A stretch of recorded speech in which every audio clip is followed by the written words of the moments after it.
Nah, guys, kembali lagi di channel Aprisitorus, di mana channel ini akan memberikan diri kamu suatu informasi baik dari pekerjaan, asmara, keuangan, ataupun kehidupan diri kamu secara general. Sebelum saya memberikan suatu informasi dari beberapa aspek yang saya katakan tadi, saya juga mengingatkan kepada teman-teman, informasi yang saya berikan terhadap diri kamu bukan suatu acuan ataupun suatu keputusan untuk kamu ambil dan untuk kamu terima.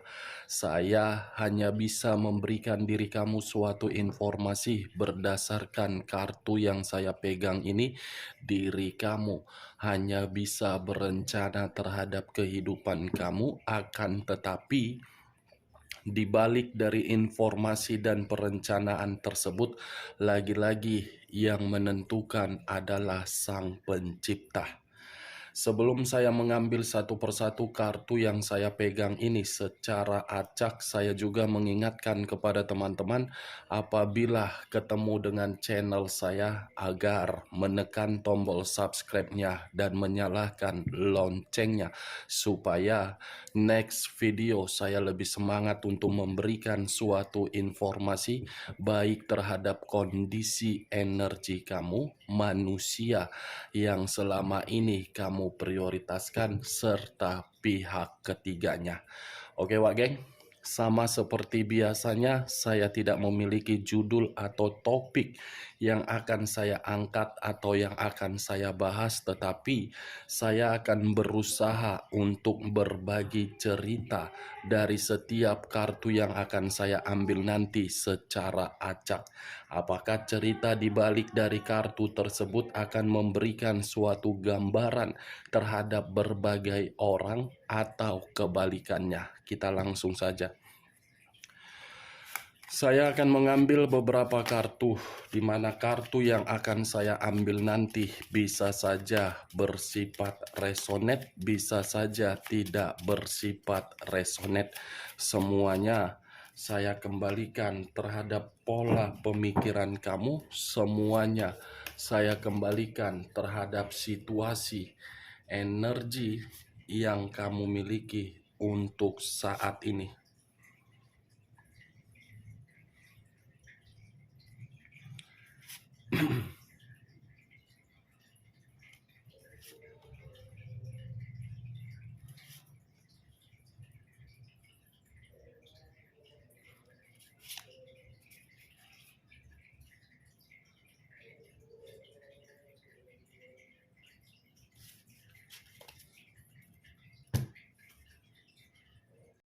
Nah, guys, di depan saya ini sudah ada beberapa kartu yang sudah saya ambil secara acak satu persatu dari tumpukan kartu yang saya pegang tadi. Apakah informasi atau cerita di balik dari kartu yang ada di depan saya ini akan memberikan suatu gambaran yang bersifat positif atau kebalikannya? Kita langsung terhadap kartu pertama. Muncul kartu ini. Sekali lagi saya mengatakan muncul kartu yang saya pegang ini, di mana kemunculan kartu yang saya pegang ini seperti memberikan suatu isyarat dan berbicara terhadap kondisi satu energi, yang dimana kondisi energi tersebut untuk saat ini saya melihat dan saya merasakan sepertinya ada satu bentuk pergerakan, tetapi bentuk pergerakan tersebut lebih mendominasi terhadap kondisi pemikiran. Kondisi pemikiran yang saya kategorikan kemungkinan sudah putus asa.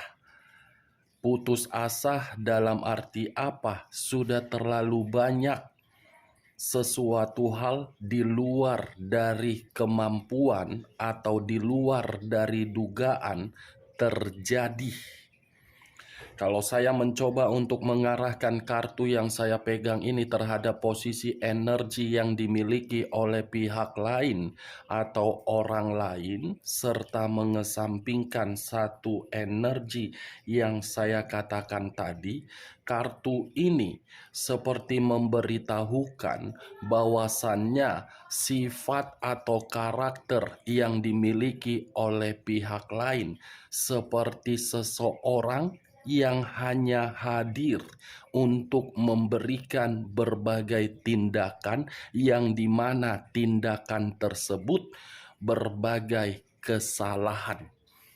Sudah terbukti berbuat salah, tetapi kesalahan itu bukan diakui, malah mengoper atau melemparkan kesalahan tersebut terhadap orang lain. Tujuannya apa? Untuk menyudutkan. Apa yang barusan saya katakan bisa saja mengarah terhadap posisi energi kamu, dan apa yang barusan saya katakan bisa saja mengarah terhadap manusia tersebut.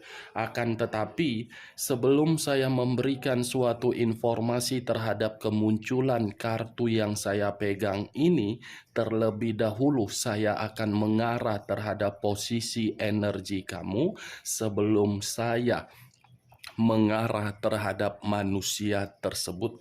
Sebelum saya mengarah terhadap manusia itu terlebih dahulu saya akan mengarah terhadap diri kamu. Di mana ketika diri saya mengarah terhadap posisi energi kamu, baik secara pemikiran, perasaan, ataupun kondisi batin kamu, saya ingin bertanya, di mana pertanyaan saya ini masih ada kaitannya di dalam perjalanan komitmen yang selama ini kamu lakukan. Sejauh ini, apakah diri kamu pernah menerima suatu kondisi yang dimana kondisi tersebut berupa kekerasan? Kekerasan yang saya kategorikan ini bisa saja mengarah terhadap komunikasi, mengarah secara fisik, mengarah secara pemikiran. Saya hanya sekedar ingin bertanya, tidak ada menyudutkan dan tidak ada menghakimi diri kamu. Karena ketika diri saya ingin bertanya dari pertanyaan tersebut, seakan-akan posisi energi kamu ini seperti memberitahukan komitmen kamu itu sudah membuat diri kamu melelahkan, sudah membuat diri kamu seperti sangat putus asa, sudah membuat diri kamu terlalu banyak menerima berbagai beban, konflik, dan tanggung jawab. Secara formalitas, kamu memiliki pasangan, tetapi kembali apakah formalitas itu kamu lakukan secara bersamaan atau hanya dengan seorang diri?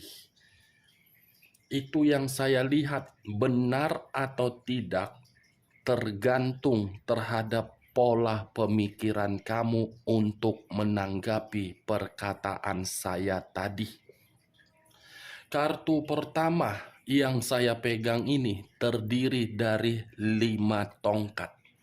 Yang dimana 5 tongkat ini seakan-akan menjelaskan perihal pergerakan energi kamu, bukan hanya komitmen kamu yang memberikan suatu kekerasan secara luar biasa terhadap diri kamu, tetapi berbagai pihak yang ada di sekitaran kamu pun seakan-akan mencari berbagai cara yang dimana hanya untuk mendapatkan suatu keuntungan terhadap diri kamu. Tidak memperdulikan bagaimana cara yang dilakukan oleh berbagai pihak terhadap diri kamu. mulai dari cara ilegal atau cara legal. Cara ilegal yang saya kategorikan mungkin suatu tindakan perselisihan. Cara ilegal bisa saja saya kategorikan sebagai tindakan untuk menghakimi diri kamu di dalam satu bentuk aset atau keputusan. Kalau saya berbicara dari sisi lainnya, perkataan yang akan saya katakan ini bertolak belakang dengan perkataan yang sudah saya katakan tadi. Kenapa saya mengatakan bertolak belakang? Walaupun kondisi diri kamu sudah benar-benar terpojokkan, terjepit, dan disudutkan, kamu masih saja memberikan berbagai senyuman terhadap orang yang memanipulatif, terhadap orang yang mencari keuntungan. Senyuman kamu itu seakan-akan membuktikan diri kamu tipikal orang yang terlalu sabar. Senyuman kamu itu seakan-akan membuktikan kamu memperlihatkan kondisi diri kamu bahagia terhadap orang lain, tetapi kondisi batin luar biasa bertolak belakang. Saya tidak menyalahkan tindakan kamu yang memberikan senyuman tersebut, karena itu adalah hak kamu. Tetapi kembali, kalau kamu terlalu banyak memberi daripada menerima, apakah senyuman kamu itu akan membuat diri kamu untuk selamanya menikmati suatu ketenangan? Itu saja, Wak Geng. Kembali terhadap pola pemikiran yang waras. Tidak ada salahnya untuk berbuat baik terhadap orang. Tidak ada salahnya untuk peduli terhadap orang. Tetapi caranya, lihat apakah sikap kepedulian kamu itu membuat orang lain semakin menghargai diri kamu atau semakin mencari suatu simpati agar diri kamu termakan rayuan. Saya berbicara seperti ini mengarah terhadap komitmen, pekerjaan, hubungan bisnis, ataupun persahabatan, teman, atau kawan. Itu dia, Wak. Kamu bisa melihat sendiri kartunya. 5 tongkat. Nih, Wak Geng.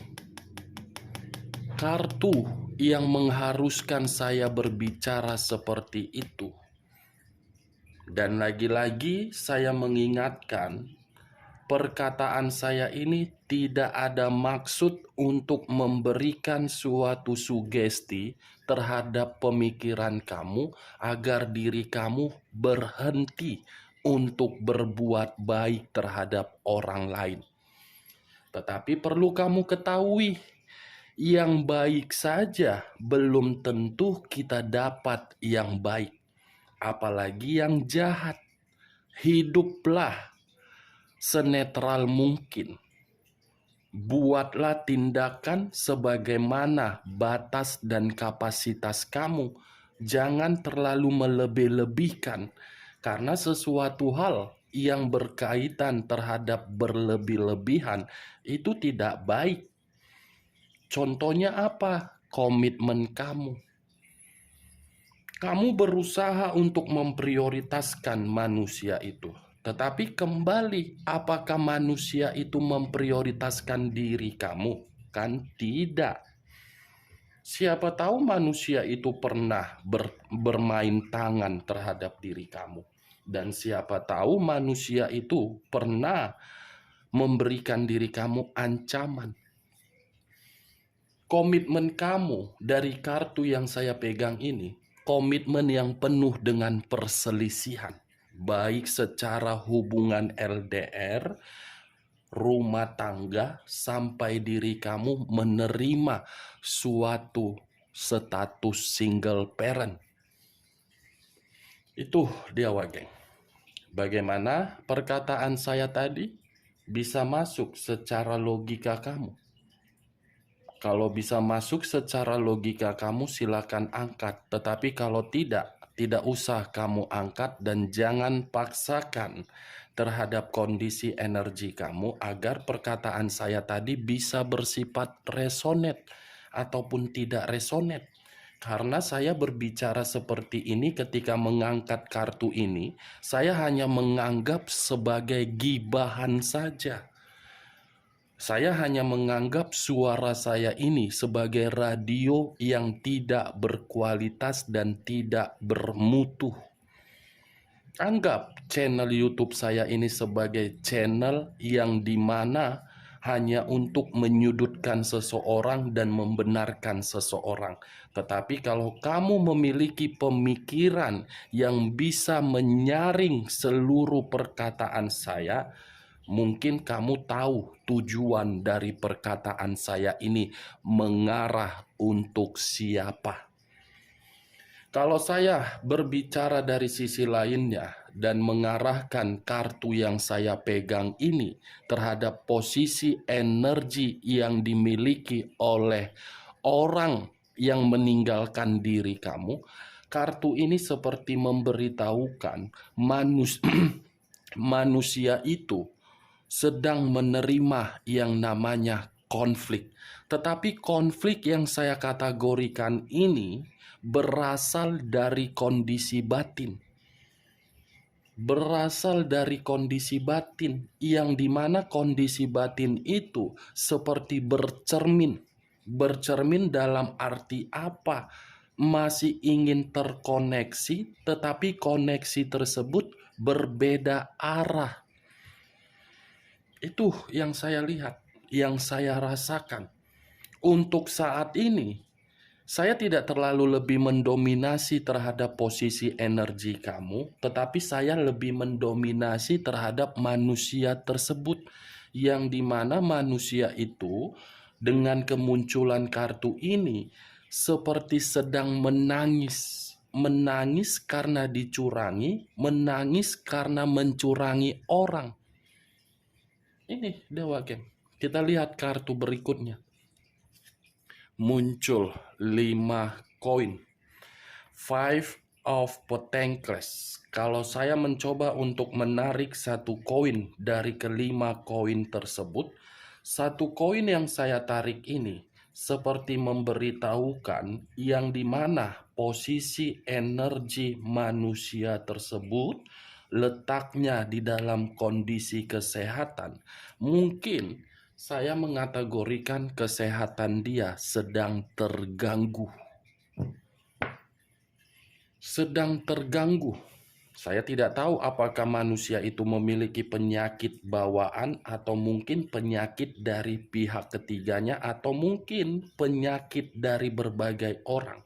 Yang saya lihat, yang saya terobos sesuai dengan penglihatan saya, kondisi kesehatan dia sedang terganggu. Bukan hanya kondisi kesehatan yang terganggu, manusia itu benar-benar dalam posisi hancur. Hancur dalam arti apa? Materi. Hancur dalam kategori apa? Perasaan. Hancur dalam kategori apa? Pemikiran. Kamu bisa melihat sendiri kartunya. Bagaimana posisi gambar di dalam kartu yang saya pegang ini. Terduduk sambil menangis, yang dimana tangisan tersebut seperti orang yang mengemis untuk meminta bantuan karena kondisi benar-benar sedang menderita. Ini Dewa Geng. Mungkin di masa lalu air mata kamu yang terlalu banyak keluar. Tetapi air mata kamu itu terjawab dari kondisi diri dia untuk saat ini yang sedang menangis. Kita lihat kartu berikutnya. Muncul 5 cawan. Terdiri dari 5 cawan. Kalau saya mencoba untuk menarik satu cawan dari kelima cawan tersebut, saya tadi sempat mengatakan menangis. Dibenarkan oleh kartu ketiga. Kartu ketiga ada kesedihan yang begitu sangat mendalam, yang dimana kesedihan ini seperti menggambarkan kondisi diri dia sudah kehilangan yang namanya kebahagiaan. Bukan hanya kesedihan yang begitu sangat mendalam, tetapi manusia ini seperti merasa menyesal telah memperlakukan diri kamu di dalam situasi berupa kekerasan, berupa kondisi yang menyiksa diri kamu. Five of Cups. Manusia ini menyadari ketika bersama dengan diri kamu selalu mencari yang namanya untung dan rugi. Ini Dewa Geng. Kesedihan, sakit hati, penyesalan, menderita, putus asa, konflik, ingin berteriak. Tapi yang menjadi bahan pertanyaan saya, kartu pertama 5 tongkat, kartu kedua 5 koin, kartu ketiga 5 cawan, angka 5, 5 tambah 5 10, 10 tambah 5 15, 1 tambah 5 6. Wow, angka 6. Muncul 5 pedang. Terdiri dari 5 pedang. Kalau saya mencoba untuk mengambil satu pedang dari kelima pedang, bisa saja satu pedang yang saya tarik ini seperti memberitahukan kondisi diri dia penuh dengan ancaman. Tetapi ancaman ini tidak bisa saya pastikan dari mana keberadaannya. Setidaknya saya hanya bisa mengatakan manusia itu sedang menerima yang namanya ancaman sesuai dengan kartu pertama yang berbicara 5 tongkat. Ini dia 5 tongkat dan 5 pedang. Konflik yang membuat diri dia menerima ancaman, putus asa yang membuat diri dia seperti kemalangan, buntu yang membuat pemikiran dia seperti ribet, ruyet, dan stres. Ini Dewa Geng, angka 5, 4 kartu ini. Muncul 10 tongkat. Terdiri dari 10 tongkat. Kalau saya mencoba untuk menarik satu tongkat dari ke-10 tongkat tersebut, satu tongkat yang saya tarik ini seperti memberitahukan yang dimana manusia itu benar-benar sedang penuh dengan beban. Ada beban, tetapi beban tersebut berusaha untuk memberikan manusia itu tekanan. Bukan hanya beban, tetapi pemikiran overload melebihi kapasitas, tetapi mengharuskan memberi terhadap orang lain. Itulah ciri khas manusia itu. Lebih baik dipandang oleh orang lain untuk memberi daripada melihat kondisi diri sendiri, padahal diri sendiri sedang menderita. Mungkin perkataan saya ini kamu tahu maksud dan tujuan saya mengarah kepada siapa manusia ini memberi. Tidak lain terhadap pihak ketiganya, terhadap orang lain hanya untuk berfoya-foya, memberikan kemewahan, memberikan status atau derajat. Sanggup ya manusia ini sudah mengetahui kondisi menderita, tetapi masih saja mengutamakan pihak ketiga. Ketika pihak ketiga tidak mengutamakan dia malah berpikiran untuk mengarah terhadap diri kamu. Ketika mengarah terhadap diri kamu, manusia yang tidak waras ini tidak memikirkan tindakan dia selama ini. Itu dia. Seperti masih menganggap saya kan masih dipentingkan, Saya kan masih bersikap, wow, saya kan seperti ini. Itulah tepung terigu, tepung tapioka. Itu dia, Pak Geng. Penuh dengan beban dan penuh dengan tanggung jawab. Kita lihat kartu terakhir. Muncul kartu 4 pedang. Terdiri dari 4 pedang. Kalau saya mencoba untuk mengambil satu pedang dari keempat pedang tersebut, satu pedang yang saya tarik ini seperti memberitahukan kehidupan dia benar-benar sangat melelahkan. Seperti orang yang sedang membutuhkan yang namanya semangat hidup. Tetapi percuma kalau saya mengatakan manusia ini membutuhkan yang namanya semangat hidup, toh juga penyakit dia akan kembali. Lebih baik kondisi kehidupan dia melelahkan daripada stabil. Agar apa? Agar manusia itu paham. Saya tidak menyudutkan manusia itu untuk bangkit, tetapi kembali. Kalau manusia ini bangkit, manusia ini tidak memahami arti dari suatu gairah di dalam kehidupan. Yang dia pahami apa? Gairah kehidupan itu hanya untuk bereksperimen, melukai perasaan orang, tidak memahami perasaan orang. Lebih baik kondisi diri dia menderita, melelahkan, penuh dengan penyakit daripada pulih. Itu dia, Wak. Cocok kau rasa dengan ucapan saya tadi? Ingat, saya tidak memberikan suatu sugesti, tetapi apa yang saya lihat, apa yang saya terobos dengan kartu yang saya pegang, itulah yang saya ucapkan. Tetapi kembali terhadap pola pemikiran kamu untuk menanggapi perkataan saya. Jangan jadikan sebagai acuan, jangan jadikan sebagai keputusan. Anggap perkataan saya ini sebagai gibahan atau radio yang tidak berkualitas ataupun tidak bermutu, agar diri kamu tidak memberikan berbagai komentar yang dimana komentar tersebut lebih cepat tangan yang bermain daripada logika. Oke Wak Geng, sekian dulu informasinya. Salam kartu tarot, salam zodiak.